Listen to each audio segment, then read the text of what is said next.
Well, the whole town of Laura was our playground, and it was wonderful growing up in a town where you knew everybody and you went to people's houses and you went to church with them and you went to concerts with them and fancy dress days. Well, living in the street, all the shopkeepers were our neighbours, and next door to us on one side was the barber, Ted Winter. We used to go in there and sit up on the big barber chair, and he would cut our hair. Outside of his shop and our shop was a big notice board, and everybody put a notice on that board, whatever was going to happen. And so people would congregate around the notice board to see what was going to happen. We only had picture shows when the picture man was driving around the country with his van. We wouldn't know when he would come, but he'd come in our shop when he got there and he'd say, well, it's the pictures tonight, and he was looking for people to go to the pictures. So Snow Bailey would ring the bell. He had a big bell, and he'd walk round the town ringing the bell. Roll up, Lester's talking pictures tonight. And he'd tell you what was going to be on, whether it was Shirley Temple or Jane Withers or somebody, and everybody would then want to go to the pictures. Before they'd go to the pictures, they'd come in our shop, Purdy's shop, and they would buy Jaffas. You know what Jaffas are, and Minties, and if there was a dance on, they'd come in and buy scented lollies that would make their breath smell sweet when they were dancing with their sweethearts. There was always something going on. Then up next to Ted Winters was the chemist. And Mum used to go in there a lot and have a little talk to Mr. Worm. What a name, Mr. Worm. His wife was Miss Grubb, and they were married by the Reverend Swan. Wasn't that funny? Well, we would go in there, and often Mum would come out with a little tiny bottle of little tiny pills. I can't remember what they were for, but we liked the taste of them, so every time we see that little bottle, we'd try and sneak some little lollies out of it. And we had a whole shop full of lollies, but we liked those little pills from Mr. Worm's, and I really think they might have been for the worms. We used to eat those, but sometimes we'd eat a raw carrot for worms, or some sultanas. I don't know what they soaked them in, vinegar perhaps, I don't know. Anyway, then next to the Mr. Worm was the draper's shop, and we used to like and go in there and look through all the pretty dresses and the cottons and the needles and everything. And then next to the draper was the baker. Oh, we used to love going to the baker's shop, but mostly we went round the back to the bakehouse because their boys played with Colin. There was Bob and Lyle Brigden. But we liked the bakers themselves that worked in the bakehouse. One was called Mort and one was called Giggs Chandler.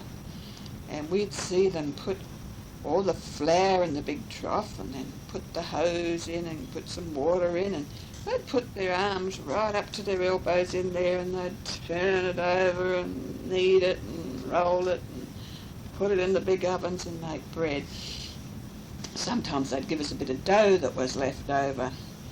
And at our shop we had a big cardboard cutout of a man. He was a bellboy, I think, at a hotel, but we used to throw dough balls at him, see where the dough would land. And then, you know, when we had vegetables that was getting too old in the shop, Grandma would throw them down the backyard. We'd go down there and we'd put a nail through the turnip or the swede or the carrot, and then we'd get a bit of binder twine and tie it through the two holes and leave a big long loop, and we'd whiz them around 5 or 10 or 20 times in a circle, and then let the rope go, and they'd fly through the air, and then they'd come down. Sometimes the turnip would be broken and sometimes it wouldn't, and we'd have to tie a new turnip on if it was broken. We would play for hours that way. We loved to grow a garden in our backyard, and Colin used to keep birds. He had an aviary of beautiful birds and chooks and roosters and chickens. And he used to hatch out little coloured chickens, and they called him King of the Kids, because every time all the kids came to town, they come into Purdy's shop, and Colin would take them down to look at the chicks and show them how he fed them and minced up their greens for them and all that sort of thing. Well, after we'd finished in the bakehouse, we'd go down to the stable at the back, because, you know, there was always a horse and cart in the old days to deliver the butcher's meat and the baker's bread, so the horse would had to have the stable. And we all had little dogs. I used to have a little fox terrier called Digger. And the boys would get in the stable, and Uncle Colin was pretty clever. He'd make a ring full of fire, and he'd make the dogs jump over the hoop of fire, and we'd all ride the horse bareback, you know, and round the stable we'd say we was in the circus tent, you see, and we used to have lots of fun. One day the boys all dressed up it was a dressing up day, and one dressed up as a black fella, and he had a spear and a waddy, and he chased me, and I fell off the fence when I ran over the fence and cut my knee, and I was a bit upset. But then the boy took off his dress-ups, and he told me he was sorry that he'd made me fall and hurt myself and cut my leg. And then the policeman had two sons, Angus and Alec, and we used to love little Colin used to play with he was a big boy then, with Angus and Alec, and we liked those boys. And, you know, one day Uncle Colin and Don Amy, they always were bird nesting, and sometimes they'd pick up a spoggy, or it's a sparrow or a frog, and they'd cut him open and take his appendix out. But it was pretty sad for the frog, because he always died, or the birdie. And then, where are we? We go up to the shoe shop, and that's where Mrs. Roanfelt lived, but we always called her Allie Allsorts. I don't know why we called her Allie Allsorts, whether it was because she had all sorts in her shop, or whether it was because she came down to our shop and bought licorice all sorts. But when she was busy in the shop, she'd often send her little Pomeranian dog, who was called Jip. Might have been short for Gypsy, I don't know, but he was Jip. And down would come Jip with that little note in his mouth. And it would say, "Would you please give Jip 1 penny ice cream, please?" And so we'd get a penny ice cream out for Jip and put it in his mouth, and he would eat that ice cream all up. And then he would trot back to the shop to his mistress. Then next to Mrs. Allie also a lawyer. We didn't go there very often, but it was a big office, and that was a little bit different to all the shops. Alongside was a big garage, and we used to like to get in the garage sometimes too and see all the greasy bits and pieces that they'd be playing with. We were like gypsies ourselves, I suppose. We wandered from one place to another, and I was always up at 6 in the morning, and I just went all day until 6 o'clock at night, and that was when I fell into bed. And did I sleep? I was always worn out. Well, past the garage was the Bank of New South Wales, and that's where Grandma used to bank her money, so we often went in the bank to bank the money. And then we used to sling off a little bit about the bank manager's wife. We used to say she had a plum in her mouth, and her kids often, when they went to the grocery shop, which was next door to them, they'd play tricks on them. If they'd come in and want some biscuits, they used to say, "Do you want to take them with you, or is them here?" You know, or did you want striped paint or spotted paint when they'd go to the shop? Well, they were always playing tricks, but we used to like then go into the grocery shop and get the broken biscuits, because there was lots of different types of lollies with icing on, and hundreds and thousands. And when it was Christmas, we always went in there to look at all the Christmas things, and we'd stand for hours with our noses pressed against the windows, looking at all the dolly prams and dollies and table tennis sets and Red Indian sets, anything, gollywogs that was there for Christmas. We'd spend hours looking in there, and then we'd know what we'd want when Father Christmas was going to come down our chimney.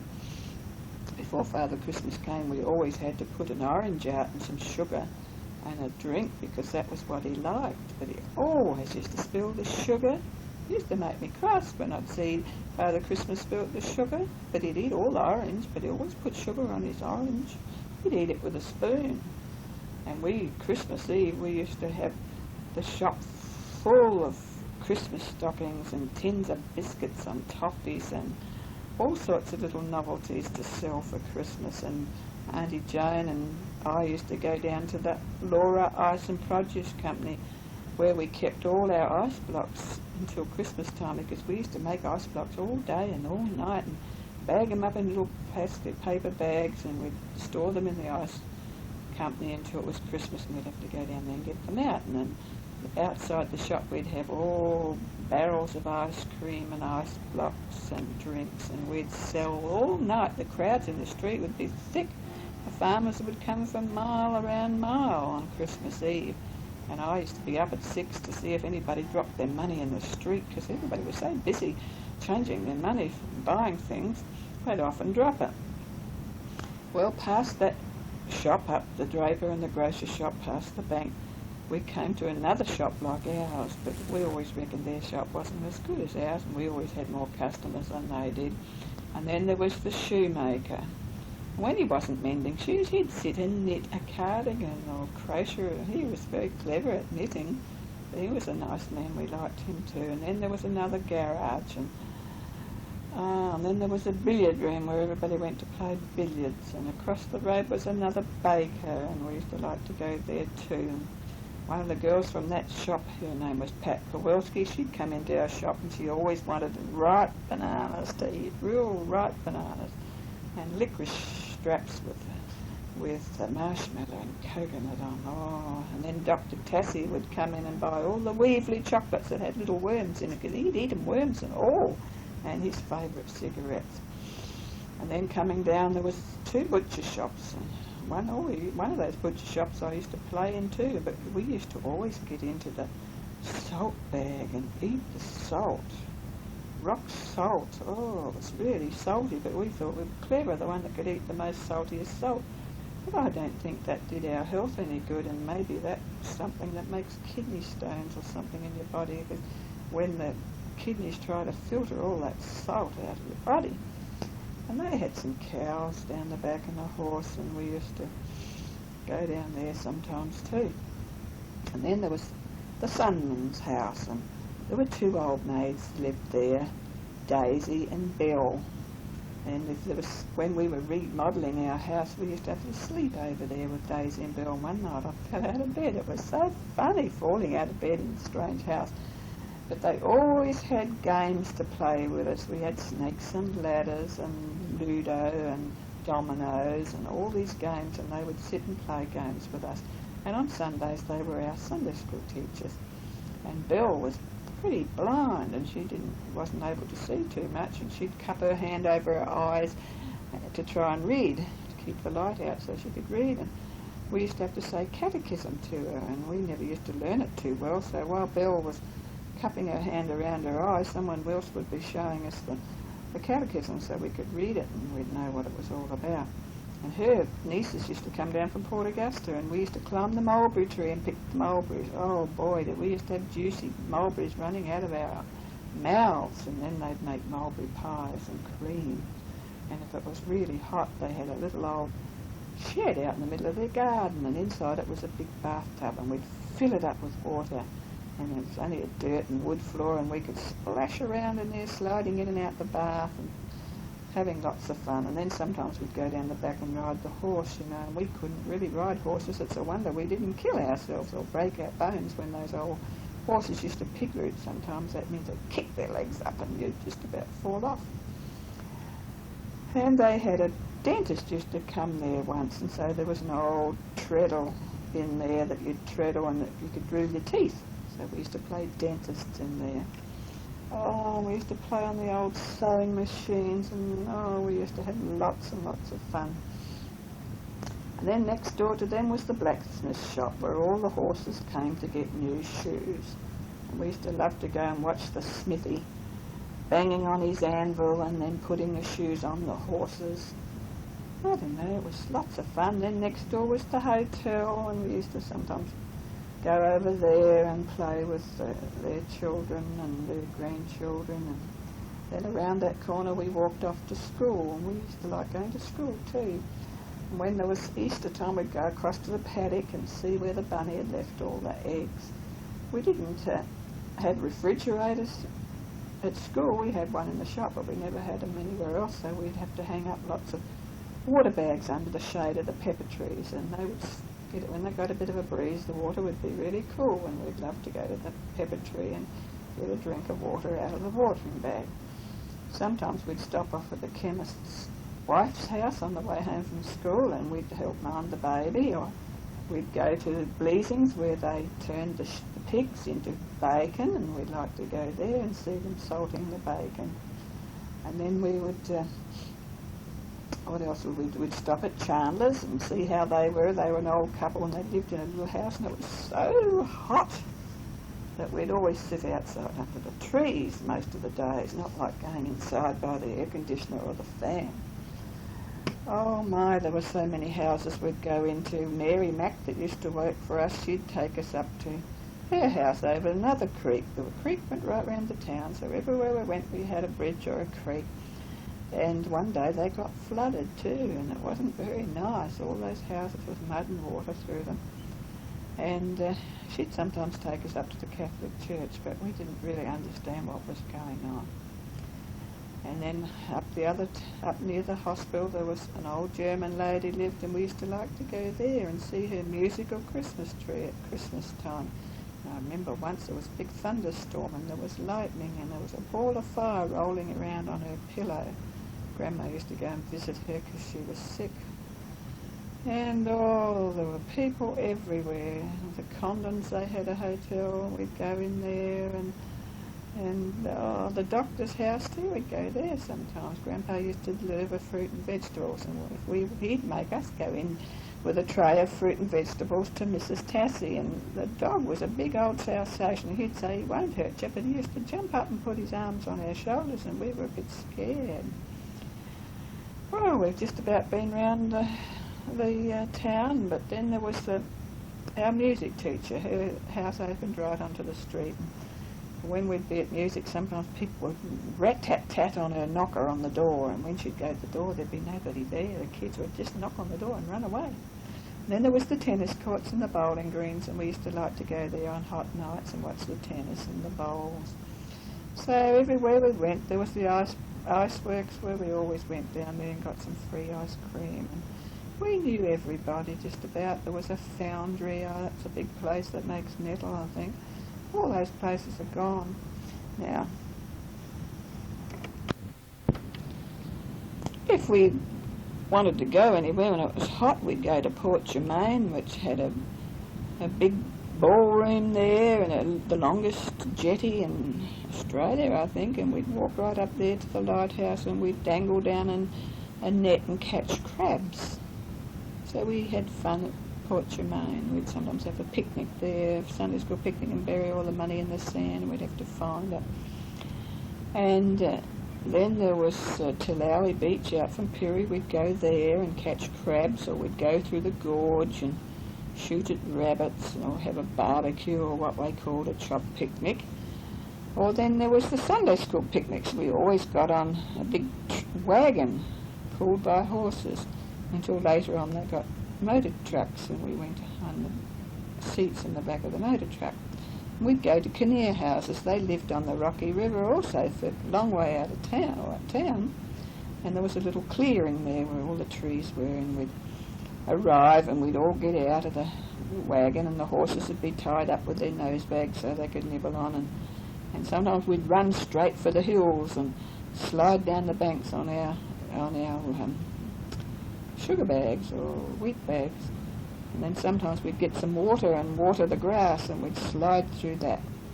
And then at dinner time they'd put a big tarpaulin down, and everybody'd put sandwiches and cakes there, and we'd all have raspberry or lime juice to drink. And we'd sing grace, be present at our table, Lord, we used to sing. And then after we'd said grace, we could all tuck into sausage rolls and sandwiches. And after that we had our races, and every time we won a race we got 3 or 6.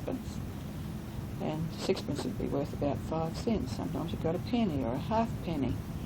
And they used to reckon I could run, so they always used to give me a handicap, and I'd still win a bit of money, and we'd save that up perhaps to go to the show or the movies. So that's a fair bit of what we did in Laura, except when Auntie Jane was married, we drove out to the farm, and they had a big barn there, and we'd have a barn dance. But it was raining, and the cars were slipping and sliding, and everybody was yelling as they were slipping on the road trying to get up to the barn dance. And then at Amy's, of course I'd go and stay at Amy's lots of times, sleep there, and some nights it would be so cold. There was a fireplace in our bedroom, but we didn't always light it. We'd have to go to sleep and put our cardigans on our feet. We'd put one leg in one sleeve and one leg in the other. Oh, were we cold? We used to freeze out there.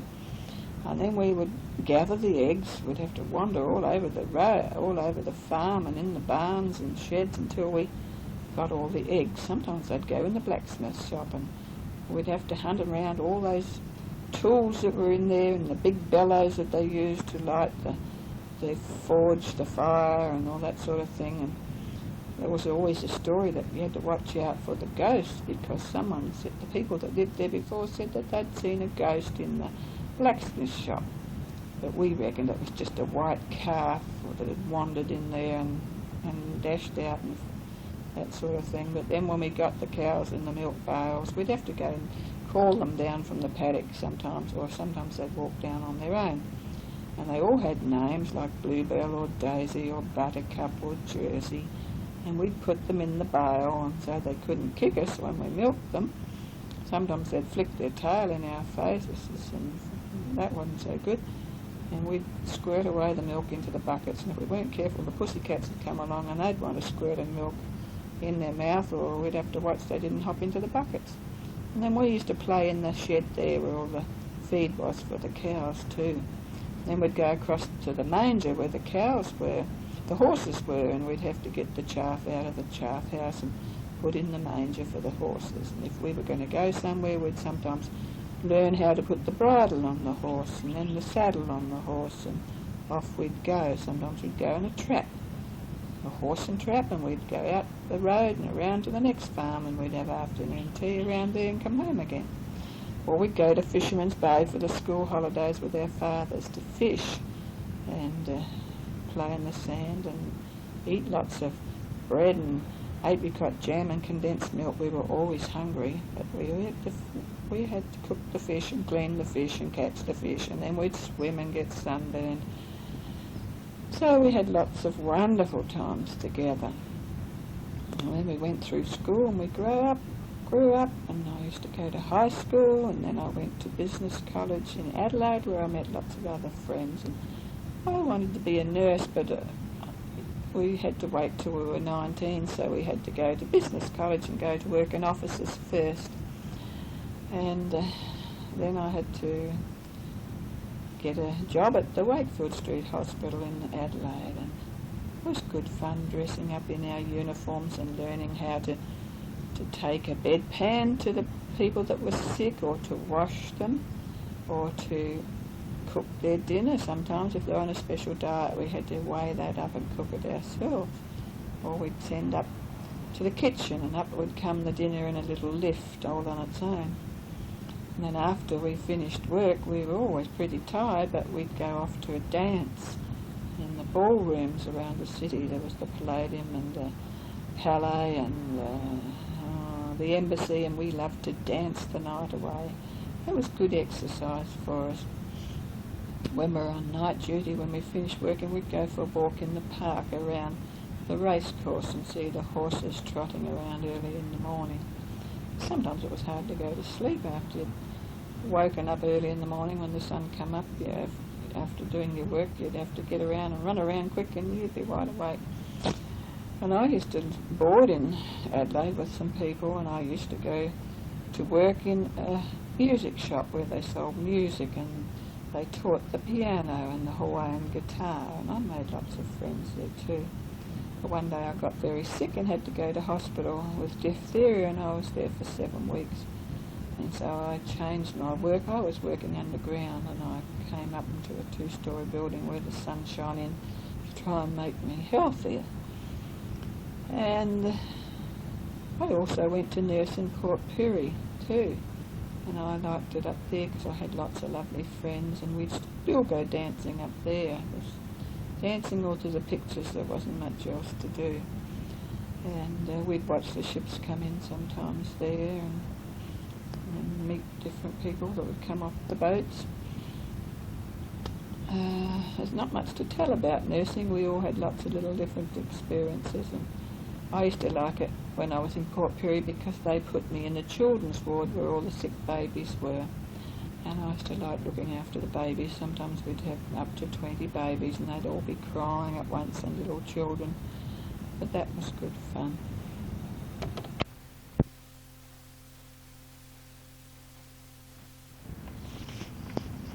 When we were little girls, we didn't have t-shirts and wind cheaters and slacks and pants like you did. We always used to have to wear a little dress or a jumper and skirt with an apron on. We used to get pretty dirty if we didn't wear our aprons, and so we could wash our aprons and still wear our dresses.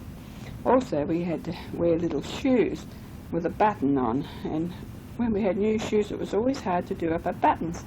So we used to have a button hook. You don't see button hooks today, but that was the way we had to do up our shoes.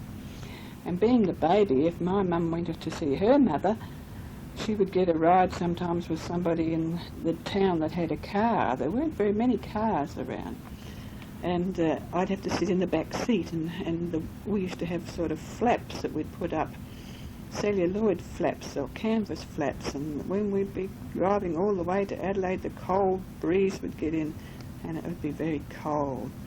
Well, I think this tape has nearly come to the end.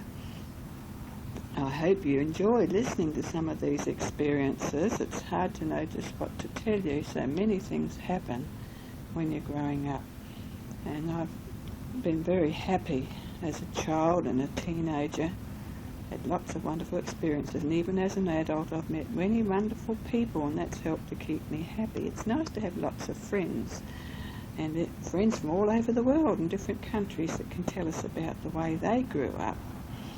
When you get a little bit older, you'll have to start your journal and keep writing it right until you get an old lady. I guess one of these days I'll be an old lady sitting in a rocking chair, and I'll be able to sit and listen to all the things that I've written down about what happens throughout life. It's nearly finished. I just don't know what to say, except I'll have to try and remember where I finished off so that I one day write some more things. But this is mainly about when I was a little child, and that will interest you the most. I made a lot of tapes, and Jane had them, and I wanted her to give them back so I could send them off to the rest of the girls, but perhaps that'll happen one day, or I'll make a fresh lot. I think I must have been about the second to youngest granddaughter of my grandparents or grandchild. Grandma had lots of grandchildren, and I was the second to youngest. And her husband was killed in an accident. It was a dusty day and he couldn't see the train coming, and he ran into the train in his little car. He was lucky to have a car because there weren't many cars around then. He was a butcher, and my mother grew up in a butcher shop and had to help clean all the horse and carts that the meat went out in. She had to ride horses. She never had any toys much, and so she had to ride a horse. I didn't have a lot of toys, but my friends had dollies and prams, and we used to like playing with mums and dads and dollies and prams, and tea parties. We always had tea sets where we could play tea parties. Don't have so many tea parties today. Too much telly to look at, isn't there? How are those old Ninja Turtles getting on over there? Are you still watching them? That's something, isn't it? We had Donald Duck and Mickey Mouse and all those people. Golly, the tape's nearly gone. It's going and it's going, and it'll soon be gone. It's wonderful to have grandmums, grandparents. I only had one grandmother and no grandfather, so I don't know whether this tape's going to stop, and I don't want it to get chewed up. Now it's stopping. Bye-bye.